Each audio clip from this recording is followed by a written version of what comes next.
बिस्मिल्लाहिर्रहमानिर्रहीम। Dear students, मैं उम्मीद करता हूं कि आप सब खैरियत से होंगे।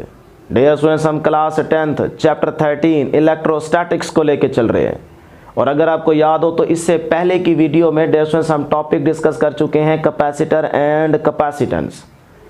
तो मुझे उम्मीद है कि आपने वो टॉपिक अच्छे तरीके से तैयार किया होगा। अगर वो टॉपिक आपको आता है तो डियर स्टूडेंट्स आज का टॉपिक समझना आपके लिए कोई मसला ही नहीं है। तो आज का जो हमारे पास टॉपिक है, जो हम डिस्कस करने जा रहे हैं, वो है कॉम्बिनेशन ऑफ कैपेसिटर्स। जो कैपेसिटर्स आप पहले पढ़ के आ रहे हैं उसके हम डिफरेंट कॉम्बिनेशंस को डिस्कस करेंगे। तो डियर स्टूडेंट्स, हमारे पास जो कैपेसिटर के कॉम्बिनेशन होंगे आपकी बुक में, सिलेबस में, वो दो कॉम्बिनेशन है। नंबर 1 सीरीज कॉम्बिनेशन और नंबर 2 पैरेलल कॉम्बिनेशन। याद रहे डियर स्टूडेंट्स, सीरीज कॉम्बिनेशन आज के इस लेक्चर में हम पढ़ेंगे और पैरेलल कॉम्बिनेशन हम नेक्स्ट लेक्चर में पढ़ेंगे। तो यहीं पे नोट कर लें, अपनी बुक के ऊपर मार्क कर लें कि डियर स्टूडेंट्स सीरीज कॉम्बिनेशन भी आपके इस चैप्टर का बोर्ड के पॉइंट ऑफ व्यू से इंपॉर्टेंट लॉन्ग क्वेश्चन है। और जो हम पैरेलल कॉम्बिनेशन पढ़ेंगे, ये पैरेलल कॉम्बिनेशन भी बोर्ड के पॉइंट ऑफ व्यू से इस चैप्टर का इंपॉर्टेंट लॉन्ग क्वेश्चन है। तो ये दोनों सब टॉपिक्स हैं कैपेसिटर वाले टॉपिक के, तो इनको आप लॉन्ग के पॉइंट ऑफ व्यू से तैयार करेंगे। ठीक है जी, तो आपने बुक के ऊपर मार्क कर लेना है। तो फिर स्टार्ट करते हैं dear students capacitors in series. तो आखिर कैपेसिटर्स का कनेक्शन हमें सीरीज में क्यों करना पड़ रहा है, क्यों हम सीरीज कॉम्बिनेशन पढ़ने जा रहे हैं, इसकी ज़रूरत क्यों पड़ रही है हमें डियर स्टूडेंट्स, ये पहला क्वेश्चन होगा आपका। तो फिर याद रख लें डियर स्टूडेंट्स, जहाँ पे हमें इक्विवेलेंट कैपेसिटेंस की, टोटल कैपेसिटेंस की, या आप सिर्फ कैपेसिटेंस भी बोल सकते हैं, जहाँ पे आपको कैपेसिटेंस की वैल्यू कम चाहिए होती है, वहाँ पे आप डिफरेंट कैपेसिटेंस के जो कैपेसिटर्स होते हैं इनको सीरीज में कनेक्ट करते हैं। जहाँ पे कैपेसिटेंस की वैल्यू आपको कम चाहिए होती है, वहाँ पे आप डिफरेंट कैपेसिटेंस के जो कैपेसिटर्स होते हैं इनको आप सीरीज में कनेक्ट करते हैं, तभी आपको कम कैपेसिटेंस मिलती है, कैपेसिटेंस की वैल्यू आपको कम मिलती है। क्लियर। और जहाँ पे आपको कैपेसिटेंस की वैल्यू ज़्यादा चाहिए होती है, वहाँ पे आप कैपेसिटर्स को पैरेलल कनेक्ट करते हैं, तो वहाँ पे आप पैरेलल कॉम्बिनेशन डिस्कस करते हैं। ठीक हो गया, तो पहले क्वेश्चन का आपको आंसर मिल गया। तो अब डियर स्टूडेंट्स आपके लिए जो बड़ा इंपॉर्टेंट है ना आज के इस लेक्चर में, वीडियो में समझना, वो है डायाग्राम। डायाग्राम समझना आपके लिए बहुत ज़्यादा इंपॉर्टेंट है। आगे जो मैथमेटिकल चीज़ें सॉल्व करेंगे वो तो आपके लिए 1 मिनट का खेल होगा। ठीक है, वो आप चाहें तो स्क्रीनशॉट ले लीजिएगा, जैसे जैसे देखते जाएंगे आपको समझ आती जाएगी। लेकिन ज़्यादा जो आपने फोकस रखना है वो डायाग्राम पे रखना है। ठीक है, तो मेरे पास यहाँ पे जो कंसेप्चुअल बच्चे स्टूडेंट्स वीडियो को देख रहे हैं वो यहाँ पे तवज्जो देंगे। जो सिर्फ पकी पकाई खीर लेने आए हैं वो डियर स्टूडेंट्स फिर यहाँ पे जब हम चलेंगे तो इंशाल्लाह आपको समझ आ जाएगी। क्लियर। तो फिर स्टार्ट करते हैं डायाग्राम से। Capacitors in series. तो डियर स्टूडेंट्स बुक की डायाग्राम के अकॉर्डिंग हम यहाँ पे टोटल 3 कैपेसिटर्स लेंगे। याद रहे, इन कैपेसिटर्स की जो कैपेसिटेंस की वैल्यू होगी ना वो डिफरेंट होगी। यानी कि आपको पता है कैपेसिटेंस मैं बता चुका हूँ कि हर कैपेसिटर की जो चार्ज स्टोर करने की एबिलिटी होगी ना वो डिफरेंट होगी। यानी कि इसकी कुछ और होगी, इसकी कुछ और होगी, इसकी वैल्यू कुछ और होगी। तो हमने ये 3 कैपेसिटर लिए, C1, C2 और C3। इन तीनों को डियर स्टूडेंट्स आप यहाँ पे देख सकते हैं कि एक लाइन में हमने अभी प्लेस किया हुआ है, पुट किया हुआ है, आपस में कनेक्ट नहीं किया हुआ। तो आपने 3 कैपेसिटर लेने हैं और इस तरह से एक लाइन में प्लेस कर देने हैं। अब डियर स्टूडेंट्स जो इन 3 कैपेसिटर्स का हमने आपस में कनेक्शन करना है वो एंड टू एंड करना है या साइड बाय साइड करना है। ये भी आपसे एमसीक्यू में पूछा जा सकता है कि सीरीज कॉम्बिनेशन में कैपेसिटर का जो कनेक्शन होता है वो किस तरह का होता है। तो नीचे डिफरेंट ऑप्शंस होंगी, तो आप साइड बाय साइड, आपकी बुक की फर्स्ट लाइन में ये मेंशन किया गया है, साइड बाय साइड की ऑप्शन को सिलेक्ट करेंगे या एंड टू एंड की ऑप्शन को सिलेक्ट करेंगे। बातें याद कर रहे हैं ना, तो इसी तरह से अगर याद करते जाएंगे तो इंशाल्लाह आपको अभी 10-15 मिनट में ये टॉपिक समझ आ जाएगा। तो 3 कैपेसिटर्स हैं, C1, C2, C3। अब इन तीनों कैपेसिटर्स को आप यहाँ पे देखें तो ये एक प्लेट राइट साइड पे आपको नज़र आ रही है और दूसरी लेफ्ट साइड पे नज़र आ रही है। तो कैपेसिटर की 2 ही प्लेट्स हैं, ये उसके 2 एंड आ गए। इस तरह इसकी भी 2 प्लेट्स हैं, ये 2 एंड आ गए। इसी तरह ये 2 प्लेट्स हैं कैपेसिटर C3 की और ये दोनों के हैं उसके एंड्स हैं। तो अभी देखें हमने इनको आपस में जोड़ा नहीं हुआ, अलग अलग ही हैं, सेपरेट रखे हुए हैं एक लाइन के अंदर। अब हमने कनेक्शन कैसा करना है, साइड बाय साइड या एंड टू एंड।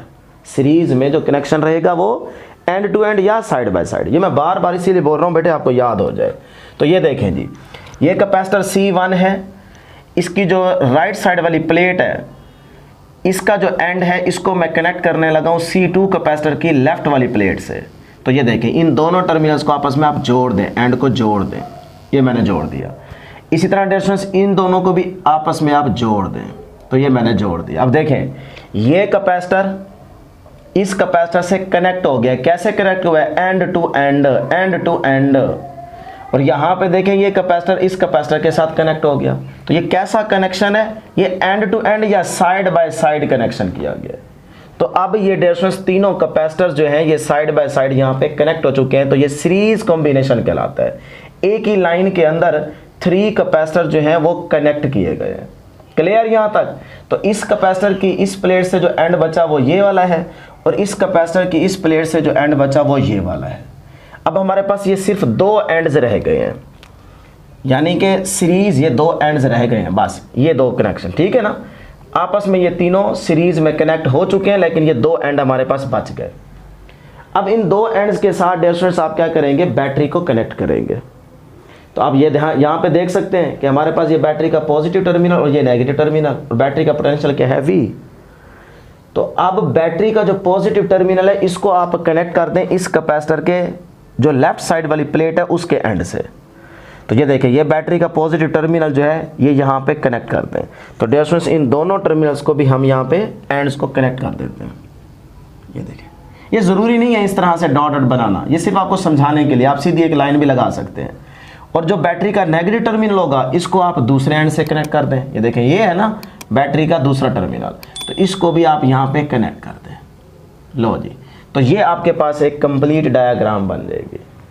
फिर से सुन लें, 3 capacitors end to end connect हुए, और यहाँ से आपने इस C1 कैपेसिटर की जो लेफ्ट साइड वाली प्लेट है उसको कनेक्ट कर देना है बैटरी के पॉजिटिव टर्मिनल से, और इस तरह से कैपेसिटर C3 की जो प्लेट है राइट साइड वाली उसको आपने कनेक्ट कर देना है बैटरी के नेगेटिव टर्मिनल से। तो ये आपके पास सर्किट जो है ये कंप्लीट हो चुका है, एक क्लोज लूप बन गया, ठीक है। अब इसके अंदर करंट फ्लो कर सकता है।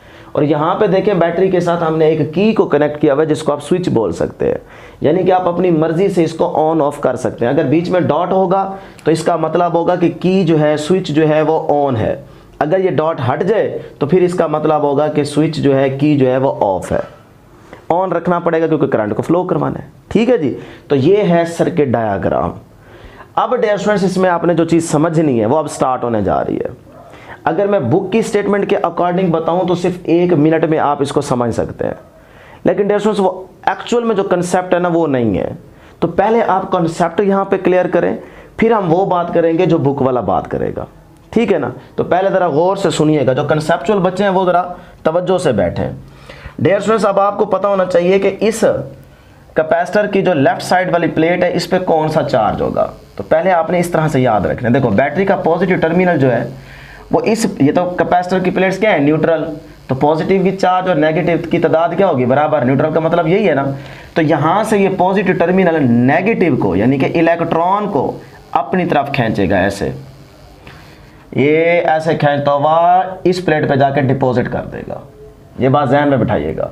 वो चाहे एक कैपेसिटर की प्लेट हो, चाहे वो 3-4 लगे हों, इससे फ़र्क नहीं पड़ता। ये पिछली वीडियो में मैं आपको क्लियर कर चुका हूँ बातें। तो नेगेटिव निकलते जाएंगे, वो दूसरी साइड पे जाके डिपॉजिट हो जाएंगे, और यहाँ पे क्या आता जाएगा? पॉजिटिव आता जाएगा। पीछे क्या आ जाएगा? पॉजिटिव, सिर्फ पॉजिटिव बच जाएंगे। तो हम कंसीडर कर लेते हैं कि ये वाली जो प्लेट है ये पॉजिटिवली चार्ज हो जाएगी, यानी कि इस पर पॉजिटिव चार्ज आ जाएगा, ठीक। अब यही बात आपकी बुक ऐसे करती है कि जो बैटरी है ये चार्ज प्लस क्यू जो है वो सप्लाई करती है इस कैपेसिटर की इस प्लेट को, यानी कि वही चार्ज जाता है इस प्लेट पे जाके डिपॉजिट हो जाता है। ये वो कन्वेंशनली बात करता है, यानी कि इसकी कोई हकीकत नहीं है क्योंकि पॉजिटिव चार्ज तो फ्लो नहीं करेगा। कन्वेंशनली आप ये बात कर सकते हैं कि भी पॉजिटिव गया इस प्लेट पे और नेगेटिव गया इस प्लेट पे। ये आप बात कर लें तो कोई इतना बड़ी गलती नहीं है, लेकिन कॉन्सेप्ट ये नहीं है। कॉन्सेप्ट ये है कि पॉजिटिव टर्मिनल जो है वो यहाँ से इलेक्ट्रॉन्स को अपनी तरफ अट्रैक्ट करेगा, और दूसरी, क्योंकि फ्लो तो हो गया ना, तो वो दूसरी साइड पे जाके दूसरी प्लेट पे डिपॉजिट कर देगा। ये मैं प्रीवियस लेक्चर में समझा चुका हूँ बड़ी डिटेल में।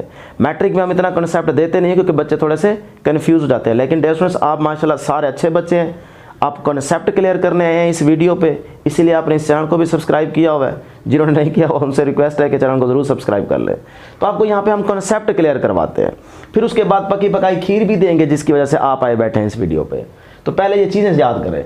तो ये पॉजिटिव जो है टर्मिनल, ये नेगेटिव को अपनी तरफ अट्रैक्ट करेगा क्योंकि इस पे पॉजिटिव और नेगेटिव चार्जेस तो हैं, प्लेट तो न्यूट्रल है ना। तो उसमें से वो नेगेटिव अगर खींच ले बैटरी तो पीछे क्या बचेंगे, सिर्फ पॉजिटिव। तो इस प्लेट पे पॉजिटिव चार्ज आ जाएगा और वो नेगेटिव यहाँ पे बैटरी डिपॉजिट करवा देगी, तो इस प्लेट पे क्या आ जाएगा, नेगेटिव आ जाएगा।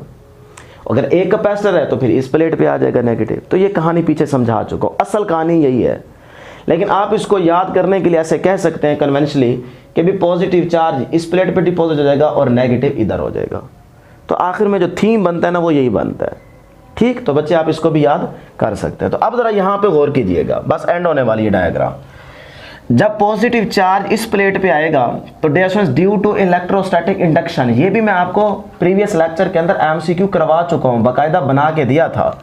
देखिए ना, हर एक चीज हम आपको क्लियर करवाते हैं। तो यहाँ पे ड्यू टू इलेक्ट्रोस्टैटिक इंडक्शन, अगर इस प्लेट पे पॉजिटिव है तो यहाँ पे क्या आ जाएगा डियर स्टूडेंट्स, यहाँ पे नेगेटिव आ जाएगा, क्योंकि ऐसे ही होगा ना, अपोजिट चार्ज आ जाएगा। तो यहाँ पे नेगेटिव आ जाएगा, किस वजह से dear students, due to electrostatic induction. और यह बात आपकी बुक की थ्योरी में लिखी हुई है, वहां पे लिखा हुआ है सिर्फ ड्यू टू इंडक्शन। तो आप इलेक्ट्रोस्टैटिक इंडक्शन कहें या सिर्फ इंडक्शन कहें, एक ही बात है। अब डियर स्टूडेंट्स अगली बात जरा गौर से सुनिएगा। ये क्या है, ये तो वायर है, कंडक्टर है, तो यहां से तो चार्ज फ्लो करेगा ना। तो अब जरा गौर से सुनिएगा एक बात, ये पॉजिटिव प्लेट जिस पे चार्ज आया सबसे पहले, ये क्या है, न्यूट्रल प्लेट, इस पे पॉजिटिव भी है नेगेटिव भी है। तो अब यहां से जो पॉजिटिव होगा, पॉजिटिव चार्ज, उसको ये वाली प्लेट क्या कर रही होगी एट अ टाइम, जिस टाइम पे यहां पे नेगेटिव आ रहा होगा उसी टाइम ये पॉजिटिव उन पॉजिटिव को रिपेल कर रहा होगा और नेगेटिव को अपनी तरफ अट्रैक्ट कर रहा होगा। यानी कि ये पॉजिटिव नेगेटिव को अपनी तरफ खींचेगा, खींच के यहां पे इकट्ठा कर देगा। जिसकी वजह से हम कह रहे हैं कि नेगेटिव आया है। वो असल में तो यही कहानी चल रही होगी ना, कि ये प्लेट इस वाली प्लेट से नेगेटिव को खींच रही है, नेगेटिव को खींच रही है, नेगेटिव यहाँ पे आ गए सारे, जो हम कह रहे हैं ड्यू टू इंडक्शन आ रहे हैं, वो असल में ये वजह है, इसको समझें। और यहाँ पे पॉजिटिव भी होंगे तो ये पॉजिटिव पॉजिटिव को रिपेल करेगा, पॉजिटिव को कहेगा भाई आपकी जरूरत नहीं है मेरे पास आने की, आप उधर ही रहे। तो इसका मतलब इस प्लेट पे कौन से चार्ज आ जाएंगे, पॉजिटिव आ जाएंगे। सही, नेगेटिव निकल के इधर सारे इकट्ठे हुए पड़े हैं।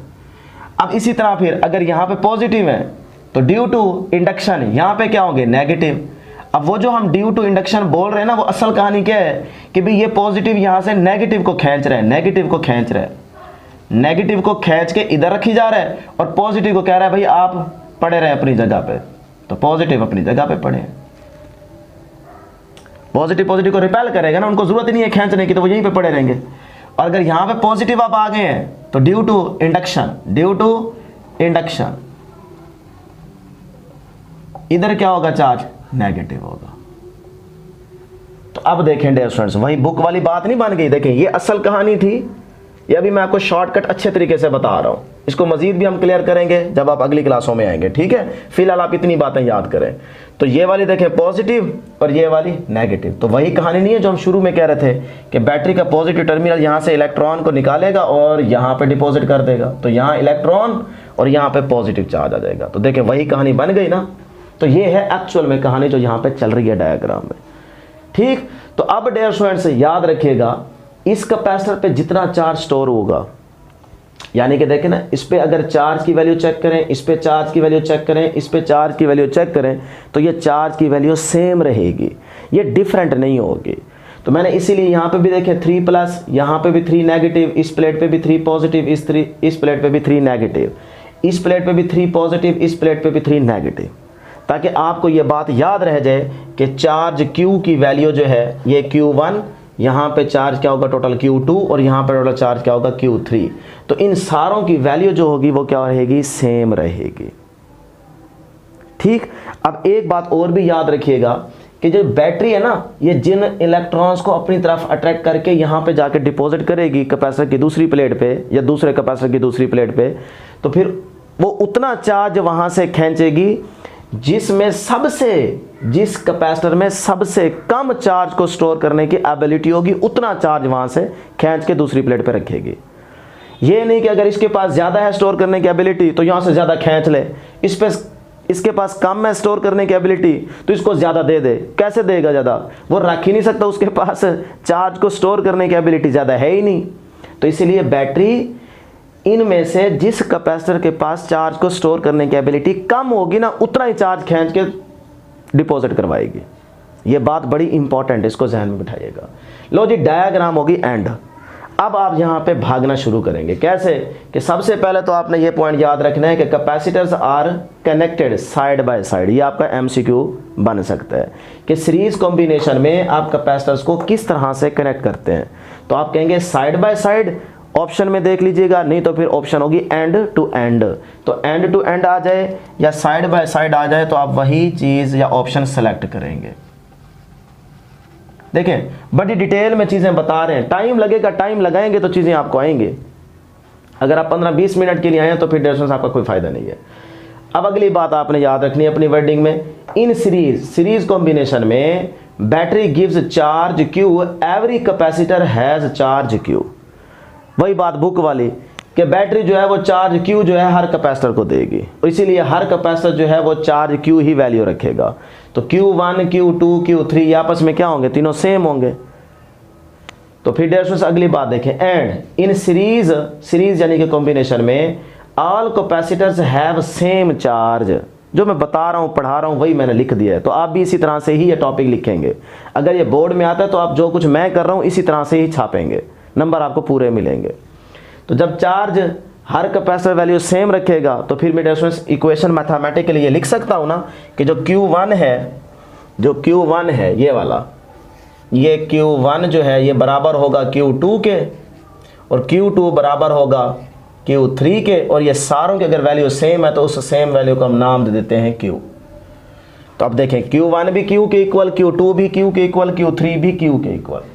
तो तीनों कैपेसिटर के अक्रॉस जो चार्ज की वैल्यू होगी वो क्या होगी? वो सेम होगी। तो चार्ज क्या रहेगा? सेम रहेगा तीनों पे। अब डेढ़ हम करना क्या चाह रहे हैं? हम यहाँ इस सर्किट से इक्विवेलेंट कैपेसिटेंस का मैथमेटिकल रिलेशन निकाल रहे हैं। इक्विवेलेंट कैपेसिटेंस का मैथमेटिकल रिलेशन निकाल रहे हैं। तो फिर ये इक्वेशन याद रखिएगा Q वाली।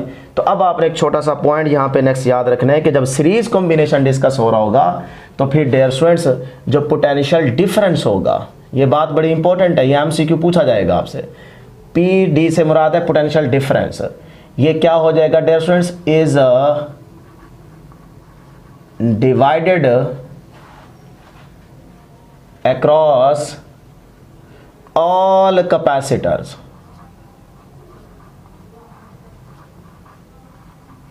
याद रखिएगा, तमाम कैपेसिटर्स के अक्रॉस जो है वो पोटेंशियल डिफरेंस जो है ना ये डिवाइड हो जाएगा, वो उसकी वैल्यू सेम नहीं होगी। यानी कि यहाँ पे पोटेंशियल डिफरेंस कुछ और हो सकता है, यहाँ पे कुछ और हो सकता है, यहाँ पे कुछ और होगा। चार्ज की वैल्यू सेम, पोटेंशियल डिवाइड हो जाएगा, डिवाइड। यहाँ पे पोटेंशियल क्या होगा?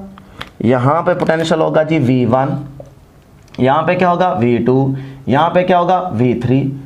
अब इनकी वैल्यू सेम नहीं होगी तो पोटेंशियल डिफरेंस जो है ऑल कैपेसिटर्स के अक्रॉस वो क्या हो जाता है? डिवाइड हो जाता है, डिवाइड, सेम नहीं रहता। भाई किस वजह से डिवाइड हो जाता है? क्यों डिवाइड हो जाता है? ये जानना आपके लिए ज़रूरी है। तो फिर आपकी बुक में ये बात लिखी हुई है कि ड्यू टू किस वजह से dear students potential difference divide हो जाता है? Due to different value of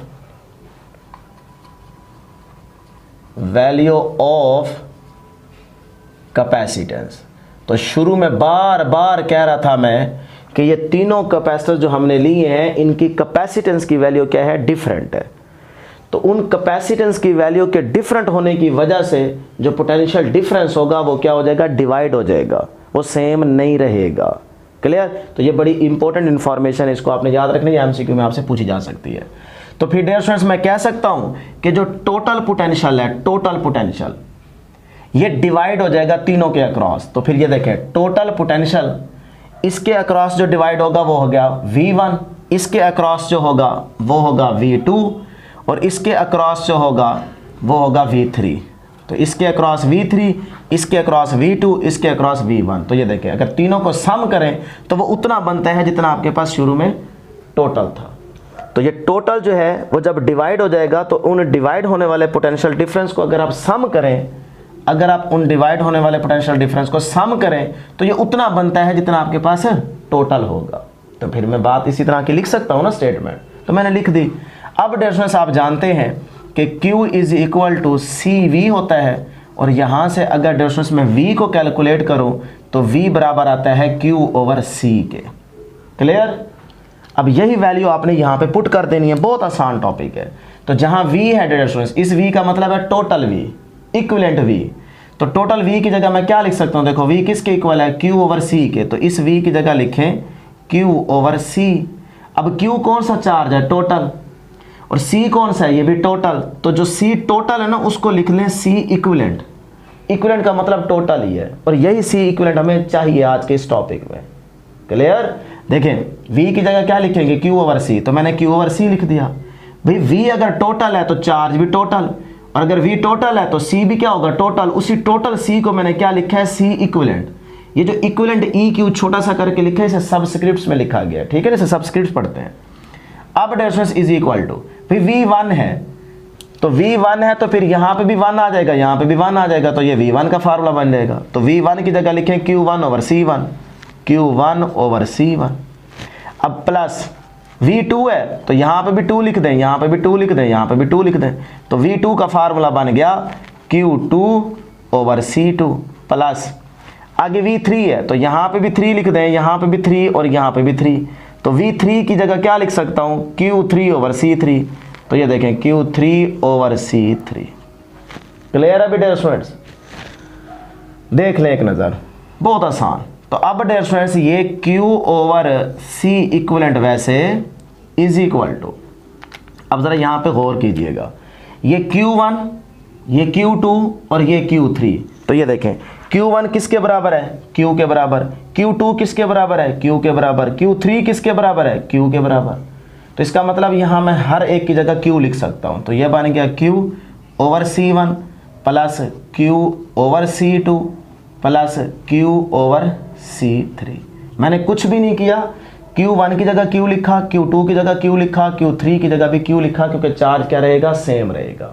ये बात आप यहाँ पे पढ़ के आ रहे हैं।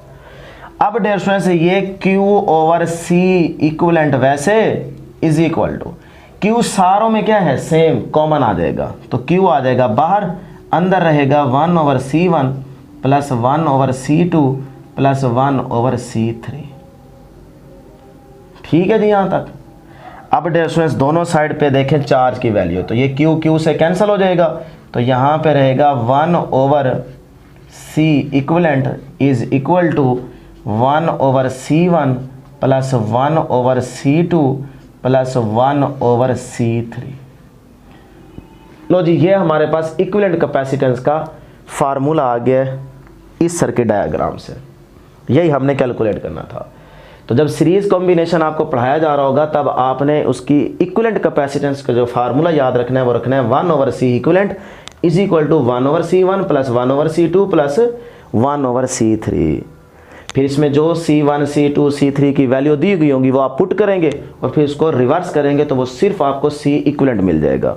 देखिए ना, जब आपको ये वैल्यूज़ देगा वो, तो आपने यहाँ पे पुट कर देनी है, फिर आपने आंसर निकालना है। तो वो आंसर किसका होगा, 1 ओवर C इक्विवेलेंट का होगा ना। तो जब आपको C इक्विवेलेंट चाहिए होगी तो जो आंसर आएगा उसको आप उलट कर देंगे, रिवर्स कर देंगे, तो वो C इक्विवेलेंट मिल जाएगा। लेकिन याद यही रखें कि सीरीज कॉम्बिनेशन में ये इक्विवेलेंट कैपेसिटेंस का फार्मूला होता है 1 over C equivalent is equal to 1 over C1 plus 1 over C2 plus 1 over C3। ठीक है जी। गर्मी बहुत है आपके लिए, गर्मी में भी हम लेक्चर बना रहे हैं ताकि आप सब स्टूडेंट्स का जो है ना वो फ़ायदा हो, नंबर आपके पूरे हैं, आपका कॉन्सेप्ट क्लियर हो। तो आपसे सिर्फ छोटी सी रिक्वेस्ट कि आप चैनल को ज़रूर सब्सक्राइब किया करें, अपने तमाम दोस्तों को इसका लिंक शेयर करेंगे। ये आपका अपना चैनल है, ये सारी मेहनत डियर स्टूडेंट्स हम आपके लिए करते हैं और आपके पैसे भी बचाते हैं ताकि आप अकेडमी ना जा सकें। यहाँ पे पैकेज तो आपके पास माशाल्लाह होता ही है ना, तो आप यहाँ पे अच्छे से अच्छा लेक्चर तैयार करें, अच्छे से अच्छे चीज़ें नोट करें, फ़ायदा ही फ़ायदा हो आपका, बस बदले में आप दुआ दिया करें।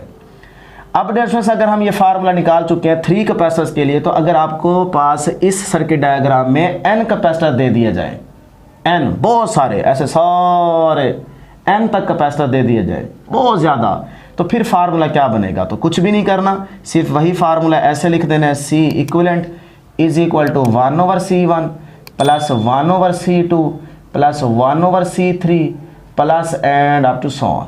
चलते जाएं फिर भाई, कहाँ तक जाना है भाई? n तक जाना है, हमें क्या पता कहाँ तक है, जितने नंबर्स होंगे वो आपने उतने तक उसको जारी कर देना है। तो ये आपके पास अगर n कैपेसिटर्स हों तो ये आपके पास n कैपेसिटर्स के लिए फार्मूला बन जाएगा। ठीक है जी, अगर 5 आ जाए तो फिर n की ज़रूरत नहीं है, तो आप 5 तक जाने दें। तो ये डियर स्टूडेंट्स आपका था आज का टॉपिक। अब आप अगर बुक में देखें ना तो यहाँ तक ये चीज़ें ख़त्म हो चुकी है, लेकिन अब थोड़ी बहुत आपके लिए शॉर्ट क्वेश्चन या MCQs इम्पोर्टेंट हम यहाँ पे बताएंगे, ताकि जो आपका 25% पेपर एनालिटिकल बेस्ड आना है, कॉन्सेप्चुअल बेस्ड आना है, तो वो भी अगर उसमें कोई क्वेश्चन आ जाए तो आप अच्छे तरीके से कर लें। टॉपिक आपका बुक के अकॉर्डिंग कंप्लीट हो चुका है, लेकिन अब इसी टॉपिक से रिलेटेड किस तरह से आपसे शॉर्टकट फार्मूलाए पूछे जा सकते हैं, MCQ पूछे जा सकते हैं, और आपको किस तरह की चीज़ें याद रखनी है वो फिर यहाँ पे थोड़ा सा देख लें। पहली जो चीज़ मैं बताने लगा हूँ ना डियर स्टूडेंट्स, वो ये है कि रीमेंबर में आपने एक चीज़ याद रख लेनी है नोट में, वो है कि C इक्विवेलेंट जो होगी ना, C इक्विवेलेंट ये लेस होगी individual of the capacitor C1 C2 C3 and up to so on. मैं इस बात का मतलब समझाता हूँ, यानी कि सीरीज कॉम्बिनेशन के अंदर जो आपने इक्विवेलेंट कैपेसिटेंस निकाली है, वो जितने सर्किट में कैपेसिटर्स लगाए गए हैं ना, उनमें से जिस कैपेसिटर की वैल्यू सबसे छोटी होगी ना, उससे भी आंसर इक्विवेलेंट कैपेसिटेंस का छोटा आएगा।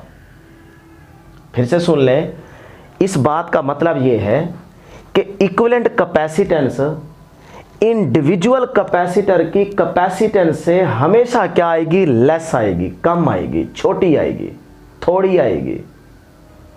इस बात का फिर अब दोबारा मतलब समझें कि इक्विवेलेंट कैपेसिटेंस जो यहां से आप निकालेंगे ना, उसका आंसर जो इन कैपेसिटर्स में से जिसकी वैल्यू सबसे छोटी होगी, उससे भी इक्विवेलेंट कैपेसिटेंस का आंसर छोटा आएगा। यह है इस बात का मतलब। तो सीरीज कॉम्बिनेशन में इक्विवेलेंट कैपेसिटेंस इंडिविजुअल कैपेसिटर से क्या आती है? लेस आती है।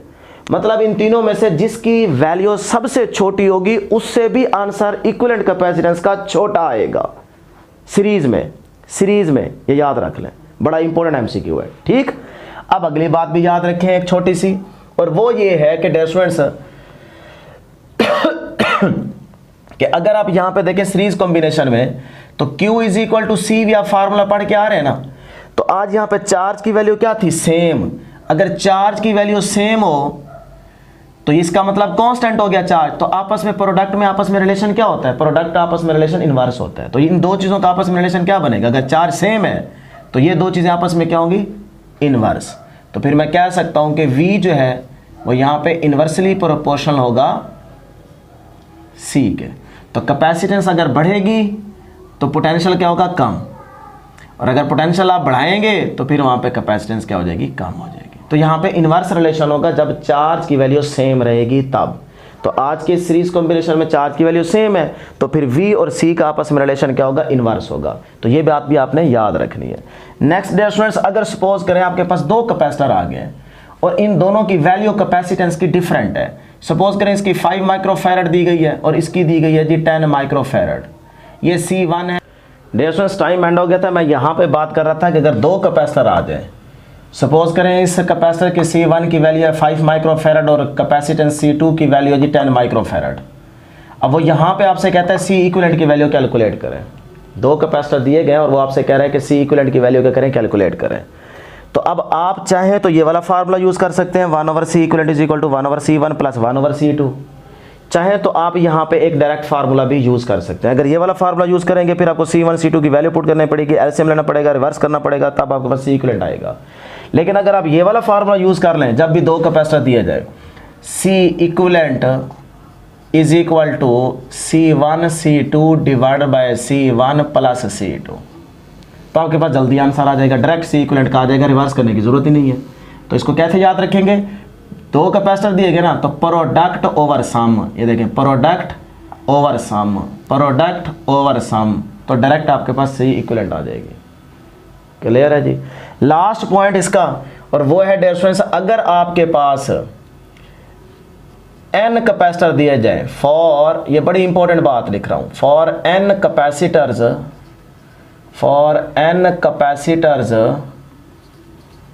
ईच ऑफ कैपेसिटेंस या value of capacitance, each of capacitance is c। देखें, अगर n कैपेसिटर हो, हर एक की कैपेसिटेंस की वैल्यू c दी हो, c, तो फिर आपसे कह दिया जाए कि इक्विवेलेंट कैपेसिटेंस क्या होगी। तो अब आप डियर स्टूडेंट्स अगर इक्विवेलेंट कैपेसिटेंस को इस रिलेशन से निकालने बैठ गए तो आपको काफ़ी देर लग जाएगी। देखो ना, n कैपेसिटर है और हर एक की वैल्यू कितनी है, c, तो आप फिर क्या लिखेंगे, 1/c equivalent equal to 1/c 1 plus 1/c 2 plus 1/c 3 and up to so on n तक। फिर C1 की वैल्यू C, फिर C2 की वैल्यू C, फिर C3 की वैल्यू C, फिर LCM, फिर उसको रिवर्स करेंगे, मतलब आपको 1-2 मिनट लग जाएंगे। तो उससे बचने के लिए आप सिर्फ 2 सेकंड्स में आंसर दे सकते हैं। लेकिन याद रहे, चाहे n कैपेसिटर हो, चाहे जितने मर्जी हो, हर एक की वैल्यू अगर सेम हो तब 1 सेकंड में आप आंसर देंगे। उसके लिए फार्मूला याद रखिएगा, वो फार्मूला डियर स्टूडेंट्स आपके पास होगा C/n। क्या होगा फार्मूला, C/n, ये फार्मूला होगा इक्विवेलेंट कैपेसिटेंस का। अगर कैपेसिटर की वैल्यू कैपेसिटेंस की वैल्यू सेम दी जाए, यानी कि जितने कैपेसिटर्स होंगे हर एक की वैल्यू अगर कैपेसिटेंस की सेम है, तब आप चुप करके ये फार्मूला यूज करें, आपके पास 1 सेकंड में आंसर आ जाएगा। अब देखें, हमारे पास हर एक की वैल्यू क्या है, c, कितने कैपेसिटर्स है, n, तो इक्विवेलेंट कैपेसिटेंस होगी C/n। ये आप ऑप्शन सेलेक्ट कर लेंगे। ठीक, अब सपोज करते हैं कि आपके पास कैपेसिटर जो है वो आ गए हैं 10, यानी कि 1, फिर 2, फिर 3, फिर 4, फिर 5, फिर 6, फिर 7, फिर 8, फिर 9 और फिर ये 10। अब हर एक की वैल्यू वो दे रहा है 5, इसकी भी 5 माइक्रोफैरड 5 5 5 5 5 5 5 5। अब आपसे कहता है इक्विवेलेंट कैपेसिटेंस निकालें, तो अब ये वाला फार्मूला लगाएंगे तो देर लग जाएगी ना। तो ये देखें, ये फार्मूला यूज करें भाई, C इक्विवेलेंट आपने अगर कैलकुलेट करनी है तो C equivalent is equal to हर एक की वैल्यू, C का मतलब हर एक की वैल्यू, हर एक की वैल्यू क्या आ रही है, 5 5 5 5, तो ऊपर लिख दो 5, नीचे n, टोटल कितने हैं 10, तो ये आ गया 10। तो 5 1 द 5 5 2 द 10, तो 1/2, ये आंसर आ गया। और 1/2 का मतलब 0.5 है। तो देखें 1 सेकंड में आंसर आ जाएगा। तो ये फार्मूला भी आपने याद रखना है। लो जी, टॉपिक हो गया कंप्लीट। टाइम जरूर लगा है, लेकिन डियर स्टूडेंट्स अगर आप थोड़ा सा गौर करेंगे ना, तो आपको अच्छे बच्चे समझ रहे हैं और अच्छे बच्चे बना रहे हैं। आपको बनी बनाई सी 2-4 बातें नहीं कर रहे, आपको यहाँ डायग्राम में हर एक चीज आपको क्लियर करवाई है कि चार्ज की असल में कहानी चल क्या रही है, वो बताइए, जिसकी वजह से टाइम लगा है। फिर आपको step by step mathematical relations करवाए हैं, और एंड पे आपको बताया है कि ये चीज़ें भी आपने सारी यहाँ से जो हमने बनाई हैं टॉपिक से रिलेटेड, ये भी याद रखनी है, क्योंकि ये आपके पास कंसेप्चुअल एमसीक्यूज बन सकते हैं। अब लास्ट में आपके पास 13.4 एग्जाम्पल है, ये आप बैठ के खुद करेंगे, लेकिन मैं आपको समझा देता हूँ। अभी आपको खुद पता चल जाएगा कि आपको ये टॉपिक कितना समझ आया है। ठीक है, तो आपने ईमानदारी से बैठ के खुद ये एग्जाम्पल सॉल्व करनी है। वो आपको डायग्राम में 3 कैपेसिटर दे रहा है, तीनों सीरीज में कनेक्ट हुए पड़े हैं, और बैटरी का पोटेंशियल दिया है उसने 6.0 वोल्ट, यानी कि ये बैटरी का पोटेंशियल है, और ये इस कैपेसिटर की कैपेसिटेंस की वैल्यू है 3 पिकोफैरड, और पिको की वैल्यू आपके पास क्या होती है 10⁻⁻12। पिको की वैल्यू जो होती है वो 10⁻⁻12 होती है। ठीक, तो उसके बाद 4 पिकोफैरड इसकी वैल्यू है, और इसकी कितनी है 5 पिकोफैरड है। अब आपसे पहले पार्ट में इसके टोटल 3 क्वेश्चन आपसे कर रहा है वो, यानी कि 3 चीज़ें आपने फाइंड आउट करनी है। पहले में कह रहा है टोटल कैपेसिटेंस निकालें यहाँ से, दूसरे बी पार्ट में कह रहा है कि आप चार्ज अक्रॉस ईच कैपेसिटर, हर कैपेसिटर के अक्रॉस जो है वो आप चार्ज की वैल्यू निकालें, यानी कि आपको Q1 भी निकालना है, Q2 भी निकालना है, और Q3 भी निकालना है। तो आप अगर Q निकाल लें तो चार्ज की वैल्यू तो सेम है, सीरीज कॉम्बिनेशन में है, तो तीनों के अक्रॉस वही वैल्यू होगी, तो आप एक दफ़ा Q निकाल लें बस। और तीसरे में कह रहा है C में voltage across each capacitor V1 V2 और V3 आप निकालें। तो सबसे पहला पार्ट देखिएगा, इक्विवेलेंट अगर कैपेसिटेंस निकालनी हो तो ये आपके पास फार्मूला है, इसमें C1 C2 C3 की वैल्यू दी गई है, पुट करें, एलसीएम ले, आंसर आ जाएगा। तो इक्विवेलेंट कैपेसिटेंस का जो आंसर आएगा ना वो 1.3 पिकोफैराड आएगा। ये आप बैठ के सॉल्व करें। उसके बाद अगर 4 की वैल्यू निकालनी हो Q, तो ये देखें इक्विवेलेंट C आपके पास ये आ गया और V आपके पास पोटेंशियल ये दिया हुआ है, दोनों को मल्टीप्लाई करें, आपके पास आंसर आ जाएगा। उसके बाद V1 अगर आपको चाहिए, V2 चाहिए, V3 चाहिए, तो dear students Q is equal to CV होता है, V is equal to Q, और C जनरल फार्मूला आ गया। तो अब हमें चाहिए V1, तो V1 क्या होगा, यहाँ पे 1 लिख दें, यहाँ पे भी 1 लिख दें, तो Q1 ओवर C1।